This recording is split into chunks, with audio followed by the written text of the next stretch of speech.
Притча о крылатом сердце. В одном индийском племени, которое уже не одно поколение жило в резервации, родился мальчик. Его назвали «крылатое сердце». Почему именно так? Потому что восход солнца в этот день напоминал знамение. Перистые облака, освещенные солнцем, подобно солнечным крыльям, охватили все небо. Взрослея, мальчик проявил себя не просто индейцем, но он имел 3 великих способности – знать, исцелять и летать. Вождь племени очень обрадовался 2 первым и часто использовал их. Мальчику задавали вопросы, как поступить в сложных ситуациях, и он давал точные ответы пророчества, которые всегда сбывались. Если же кто-то в племени заболевал, то звали крылатое сердце, и по воле невоплощенных великих вождей люди получали исцеление. Сам же мальчик больше всего радовался своей способности летать. Он во время полета ощущал себя полностью свободным. Его не ограничивали больше границы резервации, его не сдерживало притяжение Земли. Это было так просто и так прекрасно. В какой-то момент он ощущал солнечный восход в груди и превращал руки, исходящие из его солнечного духовного сердца, в бесконечные крылья света. И тогда под крыльями был только безбрежный океан света, и можно было парить. И он был свободен пребывать там, где хотел. Он часто отправлялся на горное плато, которое было священным местом их племени в те времена, когда их народ был свободен. Это место считалось священным, потому что на нем лучше всего было разговаривать с великими вождями. Здесь на протяжении веков принимались важные для племени решения. Теперь то горное плато принадлежало светлокожим людям, но они его никак не использовали, ведь ничего ценного для себя они там не нашли. Лишь иногда плато посещали путешественники, чтобы увидеть красоту пейзажа, который открывался с этой высоты. Крылатое сердце любил пребывать здесь в медитации.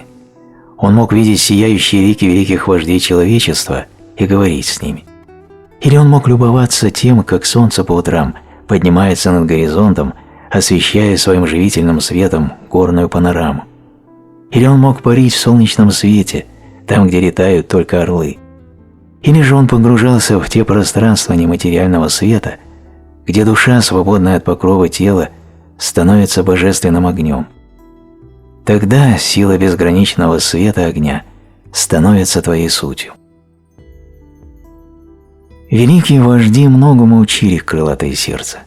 Они показывали ему, какие ступени должна пройти душа в своем развитии, чтобы открылось перед ней божественное сознание, чтобы стала способна она к полету свободы. Великие вожди также открывали перед крылатым сердцем страницы истории Земли.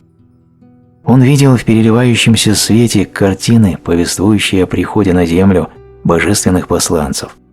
В разные эпохи и к народам разным посланцы эти приходили. Они всегда несли людям одну и ту же истину. Люди же извращали ее, создавая на свой вкус те или иные варианты веры. Однажды великие вожди собрались на том плато вместе и сказали крылатому сердцу: «Настало время, когда тебе пора начать то дело, ради которого ты воплощен на землю. Ты должен найти и посвятить высшие знания 12 человек, мужчин и женщин, которые продолжат дело по возвращению великих знаний людям. То должны быть готовы к принятию тех знаний души. Среди них будут и светлокожие дети этой земли. Все люди равны пред великой силой Бога. И теперь начало той эпохи настает, когда они должны будут обрести единое истинное знание. Перед единой силой Бога себя должны все люди осознать. Ведь в них во всех живет частица этой силы. Эпоха новая приблизилась.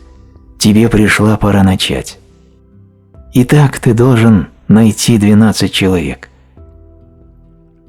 «Так мало?» – спросил крылатое сердце. «Так много. Ты поймешь это, когда начнешь искать». Крылатое сердце решил начать свой поиск среди индейцев. Много племен он посетил. Обида и ненависть к завоевателям сковало душу у многих.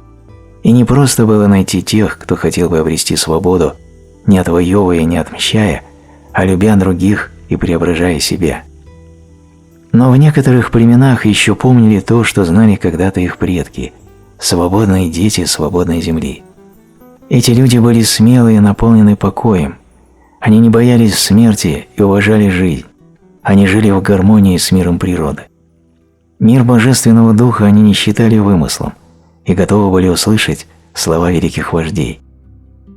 Крылатое сердце говорил тем людям: «Великие вожди, которые не молчат, велели мне прийти во многие племена человеческие и напомнить про то, что знают они, но забыли люди».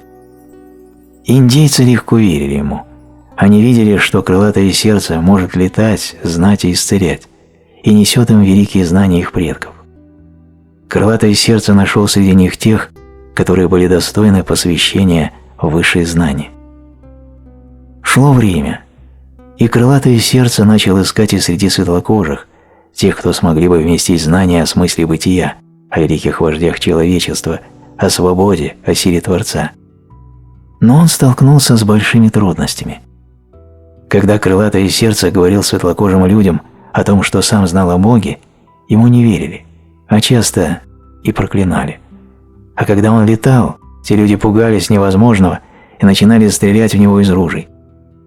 Когда же он исцелял больных, они тут же забывали то главное, что он показывал, и норовили всего лишь расплатиться деньгами. Но ведь если не поймут люди причину своих болезней, то поколение за поколением будут болеть все тяжелее. Болезни ведь есть следствие нарушения гармонии между душой человеческой и Богом, который взывает к той душе, чтобы сказать: «Есть проблема, которую тебе давно пора решать». И главная суть лечения состоит в том, чтобы раскрыть и изменить причину, и следствие тогда изменится само. Способность исцелять позволила крылатому сердцу помочь лишь очень немногим среди светлокожих в осознании смысла жизни, смерти и законов силы. Но тех, кто смогли бы воспринять именно высшие знания, он никак не мог отыскать. Однажды на том горном плато крылатое сердце увидел светлокожую девушку, которая смотрела на восход солнца так, как это делают свободные духом. Ее золотистые волосы ласкал легкий ветерок. В глубоком внутреннем покое она смотрела на восходящие светила не телесными только глазами, но душой. Она именно любила это солнце, эту землю, этих парящих в просторе птиц. В ней не было никакой искусственности, которая восклицает «Ах, как это мило!» и мгновенно переключает мысли на иное, никчемное, пустое. Она жила в гармонии с красотой. Солнце взошло. Девушка улыбнулась ему еще раз и направилась по тропе, ведущей в город. В этот момент перед ней появился крылатое сердце. Она не испугалась. Крылатое сердце сказал: «Я видел, как вы встречали солнце, Джоанна, и теперь мне очень нужно с вами поговорить. Вы позволите?» «Откуда вы знаете меня?» «Мне дарованы способности знать, исцелять и летать», — ответил крылатое сердце. «Вы шутите? Однако, раз вы знаете, как меня зовут, то как зовут вас?» «Крылатое сердце». Джоанна на несколько секунд замерла, словно восход солнца снова охватил все ее существо и понес над бескрайними просторами. Она протянула в приветствии руку. В ней с самого начала не было страха. Она бесконечно доверяла этому незнакомцу. Она, посмотрев прямо в глаза крылатому сердцу, сказала: «Я всегда мечтала об этом. Вот так, чуть оттолкнуться от земли и взлететь. Хотите полететь со мной?» «Да». Крылатое сердце поднял Жанну на руки, и они полетели.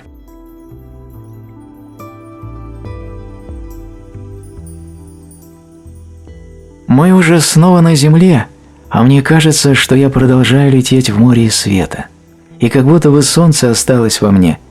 Ты подарил мне крылья из света, — воскликнула Жанна. И это божественный свет, Именно в нем парит и растет развитая душа, видя, любя и познавая того, который создал и землю, и людей, и все во множестве других материальных миров. Обычно его называют Богом, Создателем, Творцом или Высшей Силой. И также есть те великие души, которые, подобно Иисусу, достигли единства с великой этой силой. И к этому должен стремиться каждый человек. Об этом нужно рассказать другим людям. «Мне нужна твоя помощь. Не верят мне люди из племени твоего. Но если со мной будешь ты, то мы сумеем найти тех, которые тоже мечтают о свободе. А тот, кто мечтает о свободе, ведь уже сделал первый шаг к ней. Мечта человека может определить направление его жизни. Надо разжечь божественным огнем свое духовное сердце, огнем любви. А дальше нужно всего лишь знать, какие усилия следует прилагать. И сердце тогда сможет стать крылатым. Это есть то знание, которое должен нести людям. Человеку дан высший дар научиться любить. Принявший этот дар обретает свободу летать на крыльях сердца в океане любви, где любить значит быть. И если люди научатся использовать сей дар, они ведь вернут гармонию на землю. Они сумеют видеть, чувствовать и понимать Создателя-Творца. А тот, кто развил в себе способность любить, тот сможет обрести многие другие дары великой силы, которые тогда доступно станут человеку. Люди смогут знать, исцелять, летать. Когда душа научится быть крылатым сердцем, ей многое станет по силам. Легко тогда душа познает все, что познать захочет, в открытой пред ней книге бытия. Легко тогда она причину хвори любой телесной может определить, и человеку больного подскажет, как ту болезнь лечить. Когда же силой великой душа способна будет соединиться, то можно будет и летать. Для этого с собой и силой всего лишь нужно тело приподнять.